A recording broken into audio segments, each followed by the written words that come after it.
வணக்கம் தோழா. இந்த வீடியோவில் பண்டைய கால கல்வி முறை, அதாவது தமிழகத்தில் பண்டைய கால கல்வி முறை பற்றி பார்க்க போகிறோம். இது வந்து பார்ட் 1 வீடியோ. இதுக்கு அடுத்த வீடியோவில் பார்ட் 2ல் ஆங்கிலேய ஆட்சியிலிருந்து தற்போது, அதாவது 2025 இப்போ வருடம் முடிய வரைக்கும் உள்ளக்கூடிய கல்வி முறை, அதோடைய நிலைமை பற்றி பார்க்க போகிறோம். ஓகேவா? இப்போ ஸ்டார்ட் பண்ணுவோம். தமிழ்நாட்டில் பண்டைய கல்வி முறையானது ஏட்டுக்கல்வியோட நிற்கலை அப்படின்னா ஓலைச்சுவடிகள் எழுதுறது, ஓலைச்சுவடிகள் படிக்கிறது, அதோட நிப்பாட்டல. அதை பற்றி அறிஞர்கள், அந்த கற்றிருந்த அறிஞர்களோட விவாதம் பண்ணுறது, அதை வந்து மதிப்பீடு செய்வது, யார் நல்லா படிச்சிருக்கா, யாருக்கு அதிக அறிவு இருக்குது அப்படின்னா போட்டிலாம் போடுவாங்க. எட்டயபுரத்தில் நடந்த போட்டியில் பாரதியார் வந்து அந்த விவாதத்தில் ஜெயிச்சனால தான் பாரதி அப்படின்ற கலைமகள் அப்படின்ற பட்டத்தை பெறுவார். ஓகேவா? இதெல்லாம் வந்து சங்க காலத்தில் நடந்த செயல்கள் தான். தமிழகத்தில் பண்டைய கல்வி முறை. சங்க காலத்திலும் சங்கம் மருவிய காலத்திலும் தமிழகத்தில் கற்பித்தல் பணியை வந்து மன்றம், சான்றோர் அவை, அறம்கூர் அவையம், சமண பள்ளிகள், பௌத்த பள்ளிகள் எல்லாம் செஞ்சு வந்திருக்காங்க. கற்பிக்கும் ஆசிரியர்கள் என்னென்ன பேர்ல எப்படி அழைக்கிறாங்க பார்ப்போம். கணக்காயர் அப்படின்னு அழைக்கப்படுறவர் எழுத்தும் இலக்கியமும் உரிசொல் நிகண்டும் கணக்கும் கற்பிப்பவர் தான் கணக்காயர் அப்படின்னு சொல்றாங்க. ஆசிரியர் அப்படின்றவர் பிற்காலத்தில் 5ஆக விரிக்கப்பட்ட மூவகை இலக்கணத்தையும் அதற்கு எடுத்துக்காட்டான பேர் இலக்கியங்களையும் கற்பவர் தான் ஆசிரியர் அப்படின்னு சொல்றாங்க. குறவர் அப்படின்னு சொல்றவங்க சமய நூல்களும் தத்துவ நூல்களும் கற்பிக்கிறாங்க. பள்ளிகள் அப்படின்றது கலை மற்றும் கல்வி கற்பிக்கும் இடங்களை தான் பள்ளி அப்படின்ற. பள்ளிக்கூடம் அப்படின்னா இங்க வந்து நம்ம கத்துக்கிறோம், அவ்வளவுதான். ஓகேவா? டான்சிங் பள்ளினா இங்க டான்ஸ்ன்ற ஒரு கலையை கத்துக்கிறோம். ஓகேவா? அப்ப கலையும் கத்துக்கிற இடம் பள்ளிக்கூடம் தான். ஓகேவா? மன்றம் அப்படின்றது கற்ற வித்தைகளை அரங்கேற்ற இடம் தான் மன்றம். சான்றோர் அவை அப்படின்னா செயல்களை சீர்தூக்கி பார்க்கும் அவை. அதாவது நம்ம செய்யக்கூடிய அந்த கற்ற கல்வியையும் கலையையும் சீர்தூக்கி பார்க்கக்கூடிய அவையை தான் சான்றோர் அவை அப்படின்னு சொல்றாங்க. ஓகே. மாணவரோட வகைகள். மாணவர் வகைகள் வந்து சிறுவன், மாணவன், கேட்போன் அப்படின்றாங்க. சிறுவன்னா கொஞ்சம் சின்ன பையன், மாணவன்னா +1 +2 வந்துட்டேன், கேட்போன் அப்படின்னா கொஞ்சம் கல்லூரி படிக்கிற வயசு தான் கேட்போன் அப்படின்னு சொல்றாங்க. கல்வி கற்பிக்கப்படும் இடங்களை பள்ளி என்று பெரிய திருமொழியும், ஓதும் பள்ளி என்று திவாகர நிகண்டும், கல்லூரி என்று சீவக சிந்தாமணியும் குறித்துள்ளன. பள்ளி அப்படின்னு பெரிய திருமொழி அப்படின்ற நூல்ல குறிச்சிருக்காங்க. ஓதும் பள்ளி அப்படின்னு திவாகர நிகண்டுல குறிச்சிருக்காங்க. கல்லூரி அப்படின்னு சீவக சிந்தாமணியில குறிச்சிருக்காங்க. ஏட்டுக்கற்றைகளின் வேறு பெயர்கள் வந்து ஏடு, சுவடி, பொத்தகம், பணுவல், நூல். பள்ளி என்ற சொல் வந்து சமண பௌத்த சமயங்களின் கொடையாகும் போட்டிருக்காங்க. பள்ளி என்றால் படுக்கை என்பதுதான் பொருளாம். அவர்களோட படுக்கையின் மீது மாணவர்கள் அமர்ந்து கற்றதால் கல்விக்கூடம் பள்ளிக்கூடம் என அழைக்கப்பட்டாயிற்றாம். சமண பள்ளிகள் பற்றி திருச்சி மலைக்கோட்டையிலும் கழுகுமலையில் உள்ள கல்வெட்டு. கழுகுமலை தெரியும் நமக்கு, புதுக்கோட்டை மாவட்டத்தில் இருக்க வெட்டுவான் கோயில் தான் கழுகுமலை. அறிவார் கோயில்னு சொல்லுவாங்க. அந்த கல்வெட்டுகள்லையும் குறிச்சிருக்காங்க. ஓகே. வந்தவாசி அருகே உள்ள வேடல் என்னும் ஊரில் பெண் சமண ஆசிரியர் 500 மாணவர்களுக்கு கல்வி கற்பித்தார். வந்தவாசி அருகே இருக்கக்கூடிய வேடல் அப்படின்ற ஊர்ல பெண் சமண ஆசிரியர் 500 மாணவர்களுக்கு கல்வி கற்பித்தார். பட்டினக்குருத்தி அப்படின்னு ஒரு சமண பெண் ஆசிரியர் விளாம்பாக்கத்தில் சமண பள்ளி ஒன்றை நிறுவியிருந்தார். இது வந்து குருகுல கல்வி முறை. அதாவது குருவை சுத்தி அந்த மாணவர்கள் உட்காந்துருக்க மாதிரி ஒரு போட்டோ ஜெமினில உருவாக்குனது தான், புரிஞ்சுக்கிறதுக்காக. குருகுல கல்வி முறை அப்படின்றது, இம்முறையில மாணவர்கள் வந்து பல ஆண்டுகள் வந்து ஆசிரியரோட தங்கியிருந்து ஆசிரியருக்கு தேவையான வேலைகளை, இப்ப தண்ணி எழுட்டுறது, சமைக்கிறது, சுத்தம் பண்றது, இந்த மாதிரியான வேலைகளை செஞ்சுக்கிட்டு செய்து கற்றல், வாழ்ந்து கற்றல், எளிமையாக வாழ்தல் என்ற அடிப்படையில குருகுல கல்வி அமைந்திருக்கும். ஓகேவா? இது வந்து திண்ணை பள்ளிக்கூடம். இதுவும் ஜெமினியில் யூஸ் பண்ண ஒரு போட்டோ தான். திண்ணைப்பள்ளி கல்வி முறை 19ஆம் நூற்றாண்டின் இடைப்பகுதியில் கிராமங்கள் தோறும் பெருமளவில் திண்ணை பள்ளிகள் தான் இருந்திருக்கு. அவற்றை வந்து தெற்றி பள்ளிகள் அப்படின்னு அழைச்சிருக்காங்க. தெற்றி பள்ளிகள். ஓகேவா? அந்த ஆசிரியர் வந்து கணக்காயர் எனப்பட்டார். கணக்காயர்னா ஏற்கனவே படிச்சிருக்கோம். எழுத்தும் இலக்கியமும் உரிச்சொல் நிகண்டும் கணக்கும் கற்பிப்போர் தான் கணக்காயர்.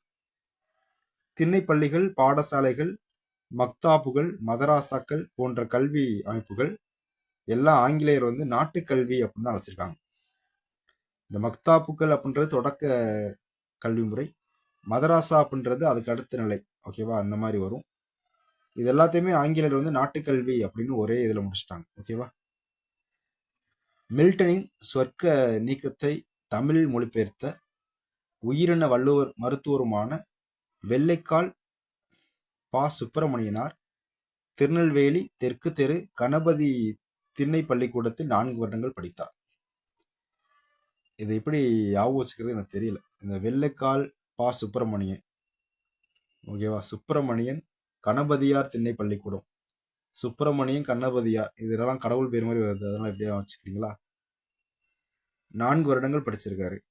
வரலாற்று ஆய்வாளரும் தமிழ் அறிஞருமான டாக்டர் ராச மாணிக்கனார் மௌனகுருவிடம் படித்தார். இது நான் கொஞ்சம் ஈஸி சொல்றேன். ராஜா மாதிரி இருக்கணும்னா மௌனமா இருக்கணும். ராஜா மாணிக்கனார் மௌனகுருவிடம் படித்தார். ஓகேவா. நற்றினை நூலின் உரையாசிரியர் பின்னத்தூர் நாராயணசாமி பின்னத்தூர் அருகே உள்ள கிருஷ்ணபுரம் முத்து பாரதி திண்ணை பள்ளிக்கூடத்தில் படித்தார். இலவசமாக படித்தார். அதாவது பின்னத்தூர் நாராயணசாமி பின்னத்தூர் அருகே உள்ள கிருஷ்ணபுரம் முத்து பாரதி திண்ணை பள்ளிக்கூடத்தில் இலவசமாக படித்தார். சுப்பிரமணிய பாரதியார் நண்பரும் வழக்கறிஞருமான தமிழ் அறிஞருமான நாவலர் சோமசுந்தர பாரதி. சுப்பிரமணிய பாரதியோட ஃப்ரெண்டு பேரு சோமசுந்தர பாரதி. ஓகேவா.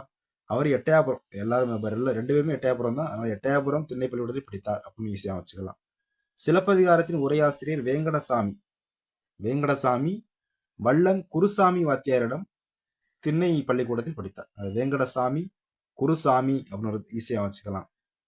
மதுரை பல்கலைக்கழக துணைவேந்தராக இருந்த டாக்டர் வா. சூபா மாணிக்கம், இவர் வந்து டாக்டர் மா. ராஜமாணிக்கம், இவர் வந்து சூப மாணிக்கம் மகிழன்பாடி நடேசனார் திண்ணை பள்ளிக்கூடத்தில் படித்தார்.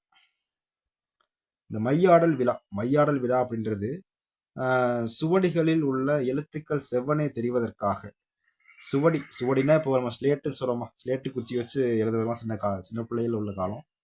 அந்த ஸ்லேட்ல தான் வசம்பு, மஞ்சள், மணத்தக்காளி இலைச்சாறு, ஊமத்தை இலைச்சாறு, மாவிலை கறி, தருப்பை கறி முதலியவற்றை கூட்டி செய்த மையை தடவி அஸ்ரபசாதத்தை தொடங்கும் நிகழ்வு மையாடல் விழா எனப்படும். ஓகேவா. இதை நம்ம கூகுளில் கேட்டோம்னா என்ன சொல்றாங்கன்னா, 5 வயது தொடங்கக்கூடிய மாணவிகளை கொண்டு போய் பள்ளிக்கூடத்தில் சேர்ப்பாங்களாம். அப்போ சேர்க்கக்கூடிய அந்த வித்திய ஆரம்பம் அப்படின்னு படிச்சிருப்போம். அதாவது கல்வி தொடக்க நிகழ்ச்சி, அதுதான் மையாடல் விழாவா இப்போ கொண்டாடிட்டு இருக்காங்க. ஆனால் அப்போ வந்து மையாடல் விழா அப்படின்னாலே அந்த சுவடினா ஸ்லேட்டில் எழுத்து நல்லா தெரியறதுக்கு, குச்சி வச்சு எழுதுற எழுத்து தெரியறதுக்கு வசம்பு, மஞ்சள், மணத்தக்காளி இலைச்சாறு, ஊமத்து இலைச்சாறு, மாவிலை கறி, தருப்பை கறி இதெல்லாம் வச்சு தேய்ச்சி அதை நல்லா பெயிண்ட் அடிக்கிற மாதிரி, பிளாக் போர்டுக்கெல்லாம் கருப்பெயிண்ட் அடிக்கிற மாதிரி அதை கொஞ்சம் தெளிவாக்குறது. இதை பற்றி சங்ககால நூல்கள்லையும் சொல்லியிருக்காங்க. அதுன்னு பார்த்துருவோம். ஐயான் டெய்தி மையாடி அறிந்தார் கலைகள், ஐயான் டெய்தி மையாடி அறிந்தார் கலைகள் அப்படின்னு சீவக சிந்தாமணி சொல்லியிருக்காங்க. ஓகேவா. மஞ்சள் குளிப்பாட்டி மையிட்டு முப்பாலும் மிச்ச புகட்டட்ட மிக வளர்த்தாய் அப்படின்னு தமிழோட தூதர் சொல்லியிருக்காங்க. இது எப்படி வச்சுக்கிறீங்கன்னா, மஞ்சள் குளிப்பாட்டின்னு வந்தாலே தமிழோட தூதர் ஞாபகம் வச்சுங்க. ஏன்னா தமிழோட தூதுல தான் ஒரு பாட்டு நீரை பற்றிலாம் வரும், அப்போ தண்ணியை பற்றிலாம் வரும். அதனால வந்து நம்ம குளிப்பாட்டுறது தண்ணி அப்படின்றப்ப வச்சுக்கோங்க. ஐயான் டெய்தி மையடி அறிந்தார் கலை, சீவக சிந்தாமணி. ஓகே தானே. நம்ம ஏற்கனவே நம்ம படிச்சிருப்போம். என்ன படிச்சிருப்போம் அப்படின்னா, கல்லூரி அப்படின்ற சொல் வந்து சீவக சிந்தாமணியில் தான் இடம்பெற்றிருக்கு அப்படின்னு சொல்லுவோம். ஓகேவா. நம்ம கல்லூரி படிக்கும் போது தான் இந்த ஏப்ரல் மாதம் மை அடிப்பாங்க சட்டையிலலாம். ஏப்ரல் மாதம் அதான் மையாடி அப்படின்னு வச்சுக்கோம். ஓகேவா. கல்லூரியில் தான் மைய அடிப்பாங்க. ஏப்ரல் ஃபுல் சொல்லி சட்டை ஃபுல்லாக மைய அடிச்சு விட்டுருவாங்க. அப்படி வச்சுக்குவோம். ஐயான் டெய்தி மையடி அறிந்தார் கலைகள் அப்படின்னா சீவக சிந்தாமணியில் தான் கல்லூரி அப்படின்ற வார்த்தை இடம்பெற்றிருக்கும். ஓகே தானே. மஞ்சள் குளிப்பாட்டினா நீர், அந்த நீரை பற்றி சம்மந்தப்பட்டு வருது. அது வந்து தமிழோட தூதுல தான் ஒரு பாடல்லாம் நீர் பற்றி வரும். நீரின்றி அமையாது யாக்கை அப்படின்லாம் வரும். குடவினி புலவினியார் அப்படின்னு ஒருத்தர் எழுதியிருப்பாங்க. அது வரும். மஞ்சள் குளிப்பாட்டி மையிட்டு உப்பாலு மிச்ச புகட்டா மிக வளர்த்தாய். ஓகே. அடுத்து பாருங்க, உயர்கல்வி முறைகள். தனிநிலையில் புலவர்களிடத்தில் கற்கும் முறை உயர்கல்வி முறை, அதாவது தனிநிலையில புலவர்களிடத்தில் ஒரு ஆளுக்கு ஒரு புலவர் அப்படின்னா அந்த மாதிரி கத்துக்கிறது. எப்படின்னா அது வந்து குருகுல கல்வி முறையில் வந்து ஒரு குருன்னா நிறைய பேர் இருப்பாங்க சுத்தி மாணவர்கள். இங்க ஒரு மாணவர் தான் இருப்பார். தனிநிலையில் புலவர்களிடத்தில் கற்கும் முறை உயர்கல்வி கல்வி முறை எனப்பட்டது. மகாவித்வான் மீனாட்சி சுந்தரனாரிடம் ஊவே சாமிநாத ஐயர் பாடம் பயின்ற முறை இதுவாகும். அது மகாவித்வான் மீனாட்சி சுந்தரனார் தான் ஆசிரியர். அவருடைய மாணவர் தான் ஊவே சாமிநாத ஐயர். ஓகே. பல்லவர் கால கல்வி முறை. பல்லவர் கால கல்வி முறை குறித்து சீன பயணி யுவன் சுவாங் அவர்கள் குறிப்புகள் மூலம் அறிய முடிகிறது. ஏன்னா பல்லவர்களுடைய தலைநகரமே காஞ்சி தான். காஞ்சி நகரம் வந்து நிறைய பேர் நிறைய தான் சொல்லுவாங்க. எப்படி சொல்லுவாங்கன்னு பார்த்தீங்கன்னா, கல்வி கரையில்லாத காஞ்சி அப்படின்னு திருநாவுக்கரசு சொல்லியிருப்பாரு. அப்புறம் வந்து நம்மால் யுவன் சுவாங்கே வந்து என்ன சொல்லியிருப்பாருன்னா, புத்தகயா காஞ்சி புத்தகயா சாஞ்சி போன்ற 7 புனித ஸ்தலங்களுள் காஞ்சியும் ஒன்று அப்படின்னு யுவன் சுவாங் சொல்லியிருப்பார். ஆமா, என்ன சொல்லியிருப்பாருன்னா, புத்தகயா சாஞ்சி போன்ற 7 புனித ஸ்தலங்களுள் காஞ்சியும் ஒன்று அப்படின்னு சொல்லி யுவன் சுவாங் சொல்லியிருப்பார். நகரங்களில் சிறந்தது காஞ்சின்னு காளிதாசர், கல்வி கரையில்லாத காஞ்சி அப்படின்னு திருநாவுக்கரசர் சொல்லியிருப்பார். ஏன்னா அந்த அளவுக்கு கற்றலோட அடிப்படையா இருந்தது காஞ்சி தான். அது என்ன சொல்றாங்க பாருங்க, காஞ்சி நகரம் கற்றலின் மையமாக விளங்கியது. கல்வி நிறுவனங்கள் கடிகை எனப்பட்டன. பல்லவர் காலத்திலையும் கடிகைன்னு சொல்லுவாங்க. பாண்டியர்கள் காலத்திலையும் கடிகை சாலை வித்தியபோகம் அப்படிலாம் பேர் இருக்கு. அப்ப கடிகைன்ற பேர் வந்து பல்லவர் காலத்துக்கும் வருது, பாண்டியர் காலத்திலையும் வருது. இக்கல்வி நிறுவனங்கள் பல்லவ மன்னவர்கள் மானியங்கள் வழங்கின. கைவ மற்றும் கைவ இல்ல சைவ சைவ மற்றும் வைணவ மடங்கள் அனைத்து மாணவர்களுக்கும் ஆசிரியர்களுக்கும் உணவு உறைவிட வசதி வழங்கின. ஓகேவா, சைவன் மாத்திக்கங்க அர்த்த. சைவ மற்றும் வைணவ மடங்கள் அனைத்தும் மாணவர்களுக்கும் ஆசிரியர்களுக்கும் உணவு உறைவிட வசதி வழங்கினார். அடுத்து போயிருவோம். ஸ்ரீரங்கத்தில் உள்ள அகோபில மடத்தில் கல்வி வளர்ச்சிக்காக ஸ்ரீ ராமானுஜர் தன்னுடைய குறிப்பிடத்தக்க பங்களிப்பை வழங்கியுள்ளார். இங்க பாருங்க, மடாலய கல்வியை தவிர சமண பள்ளிகள் பௌத்த விகாரங்கள் ஆகிய மக்களுக்கு கல்வி வழங்குவதில் முக்கிய பங்காற்றியது. அதாவது சமண பள்ளிகள் பௌத்த விகாரங்கள்லாம் மக்களுக்கு கல்வி வழங்குவதில் முக்கிய பங்காற்றுது. ஆனா மடாலய கல்வி பங்கு ஆற்றல. அதாவது மடாலய கல்வி தவிர, இது மட்டும் ஞாபகம். ஓகே. ஸ்ரீரங்கத்தில் உள்ள அகோபில மடத்தில் கல்வி வளர்ச்சிக்காக ஸ்ரீ ராமானுஜர் தன்னுடைய குறிப்பிடத்தக்க பங்களிப்பை வழங்கியுள்ளார். அடுத்து அப்படியே சோழர் கால கல்வி முறை. சோழர் கால கல்வி முறை தமிழ் இலக்கிய வரலாற்றில் மிகவும் அறிவார்ந்த மற்றும் புதுமைகளை புகுத்தியது சோழர் காலம்தான். தமிழ் வழி கல்வியானது கோயில் மற்றும் சமயத்துடன் நெருங்கிய தொடர்பு கொண்டிருக்கும். சோழ காலத்துல கோயில் அப்படின்றது வந்து கல்வி மட்டும் இல்ல, வட்டிக்கு கொடுப்பாங்கல்ல அந்த மாதிரியான ஒரு பேங்காவும் கோயில் தான் செயல்பட்டு இருக்கும். பேங்காவும் செயல்படுது, ஸ்கூலாவும் செயல்படுது. அப்போ அந்த அளவுக்கு கோயிலுக்கு அவ்வளவு முக்கியத்துவம் கொடுத்துருக்காங்க. மக்களுக்கு இலவச கல்வி வழங்கப்பட்டது. இலவச கல்வி சோழர் காலத்திலே வழங்கிட்டாங்க. தத்துவத்தின் அடிப்படையில தான் கலை திட்டமும் பாடத்திட்டம் அமைஞ்சிருந்துச்சு. தத்துவம் தாங்க வேணும். நம்ம படிக்கிறோம்னா அந்த படிச்சதுல ஒரு தத்துவம் இருக்கணும், ஒரு கருத்து இருக்கணும். அதனால நம்ம ஒரு அறிவு வளரணும். சும்மா சம்மந்தம் இல்லாம ஓ ஹார்ட் பியூட்டிஃபுல்னு படிக்கிறதுல ஒரு அர்த்தமும் இல்லை.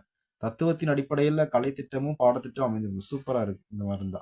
ஆசிரியர்கள் தகுதி, கற்பித்தல் முறை, ஆசிரியர்களுக்கு வழங்கப்பட்ட ஊதியம், மாணவர்களுக்கு வழங்கப்பட்ட உணவு மற்றும் பள்ளிகளுக்கு அளித்த நிலங்கள் குறித்து பல தகவல்கள் சோழர்கால கல்வெட்டு மூலம் அறிய முடிகிறது. ஓகே, இதெல்லாம் ஒன்றும் இல்லை.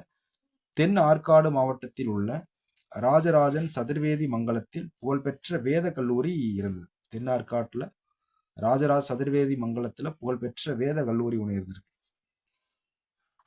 திருப்புவனையில் அப்படின்றது புதுச்சேரி மாவட்டம். அங்கே ஒரு வேத கல்லூரி ஒன்று இருந்திருக்கு. திருவிடைக்காலை, அதாவது விடை அப்படின்னு வந்திருப்பாரு. நம்ம அதுக்காக ஒன்று விடை வேணும் அப்படின்னா என்ன செய்வோம், நூலகத்துல போய் புக்கெல்லாம் எடுத்து பெரட்டி அது உள்ள விடையை கண்டுபிடிப்போம். அப்படியே வச்சுக்கோங்க. திருவிடைக்காலை அப்படின்னு வந்தா கல்வெட்டு சோழர் நூலகம் பற்றி சொல்லுது. ஓகேவா. வீர ராஜேந்திர சோழனின் திருவாவாடுதுறை கல்வெட்டு. திருவாவடுதுறை, சரி, வாவடுதுறை. வாவடு அப்படின்னா அந்த அடிப்பட்டு காயம் இருந்தா அது வடுன்னு சொல்லுவாங்க. ஓகேவா.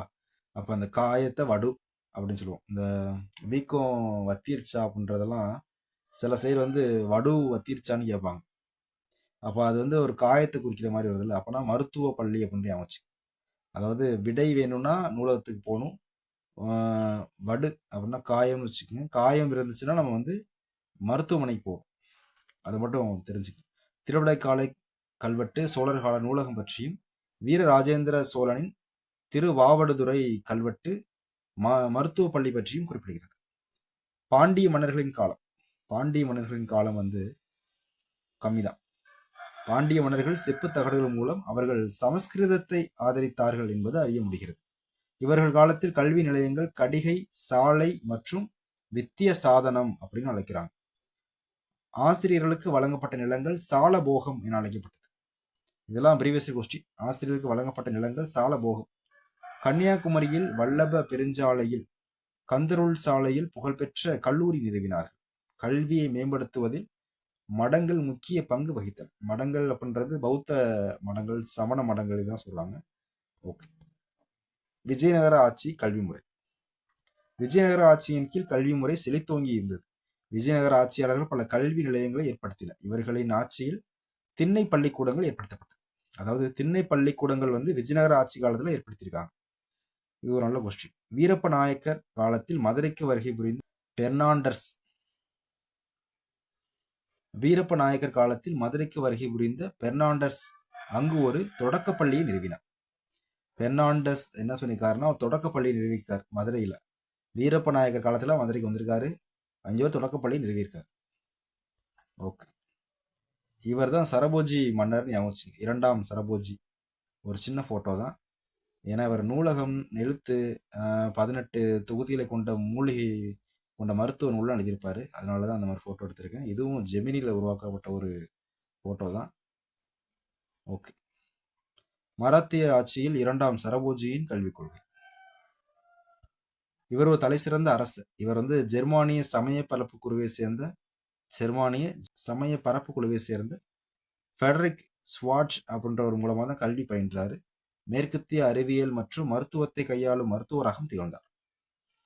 ஜெர்மானிலிருந்து சமயத்தை பரப்புறதுக்காக வந்து ஒரு குழுவை சேர்ந்த ஃபெடரிக் ஸ்வாட்ச் அப்படின்ற ஒருத்தர் மூலமாக தான் கல்வி கத்துக்கிறார். ஓகேவா.